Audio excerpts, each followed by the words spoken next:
अस्सलामुअलैकुम दोस्तों, कैसे हैं दोस्तों। उम्मीद करता हूँ मेरे तमाम दोस्त खैरियत से होंगे। दोस्तों मैं आपका भाई राज़िक शाह ते तुसां देख रहे हैं राज़िक टीवी हासिलपुर। आज जनाब दोस्तों की फरमाइश ते माशाल्लाह दो ब्रीडर बकरे लैके हाजिर हुए। माशाल्लाह दोवें बकरे मुँह दो दंद और कमाल दे ब्रीडर बकरे ने माशाल्लाह जोड़ा है। एक सफ़ेद मक्खी चीना और दूसरा खट्टा मक्खी चीना। माशाल्लाह पहले नंबर का तुम बकरा चेक करवा देव। माशाल्लाह दो दंद सफ़ेद ताल दा सफ़ेद मक्खी चीना तो 100/100 जनाब A+ क्वालिटी भी तुम आख सकते हैं। माशाल्लाह इस बकरे नूं ये तकरीबन जी 40 हाइट है जनाब। बाकी चीज़ चेक करो माशाल्लाह हर पॉइंट माशाल्लाह बेहतरीन। ब्रीडिंग वास्ते इस्तेमाल करो तो ज़बरदस्त है। अगर पालन वास्ते 2025 वास्ते इस्तेमाल करना चाहो ना तो भी ज़बरदस्त है। बकरे की बरीकी चेक कर लो, बिल्कुल बरीक चिड़ंग दे विच निक्की निक्की बिल्कुल बरीक चिड़ंग बिल्कुल ही माशाल्लाह।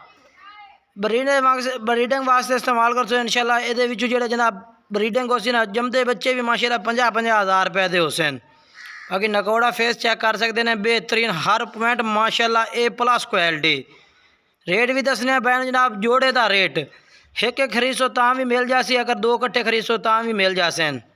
बाकी कन्ना दे लापर चेक कर लो, मुँह दो दंद। ये मेरा भाई तरसले ना चेक करो, मुँह दो दंद है, ठीक है ना। बाकी बैक सिंह चिपटे।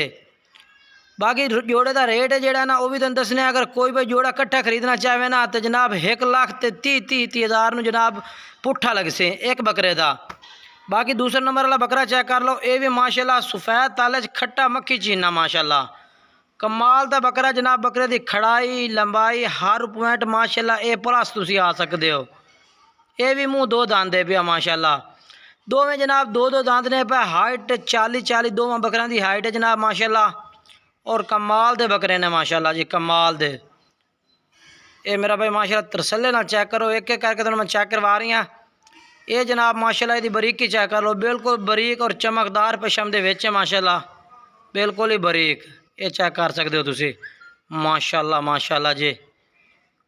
ये जनाब तुसी पालो जनाब जो 3-3 4-4 लाख के बकरे सेल होंगे ना ये नस्ल है जनाब जो पाल के ना अगे 2025 तो जनाब सेल करने चाहते हैं। तुसी आते हैं जी असी वजन भी चंगा करावीए और बकरे जनाब रेट भी चंगा चाहवें। ये वो नस्ल के बकरे ने माशाल्लाह जी।